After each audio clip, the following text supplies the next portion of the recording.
they're going for 21 in the game. Gerald Green to inbound. Harden trying to get free. Down to 3, down to 2. It's a 3. Good! Good! He got it! James Harden, a flamethrower! Incredible shot! Rockets by 1 with 1 second to go! And they went for the win. James Harden, with 2 Warriors draped on him, finds a way to get this to go down. And easily could have been fouled.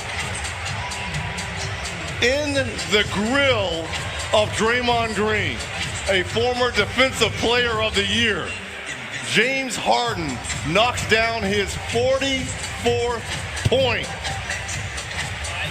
But this one he will remember for a long, long time.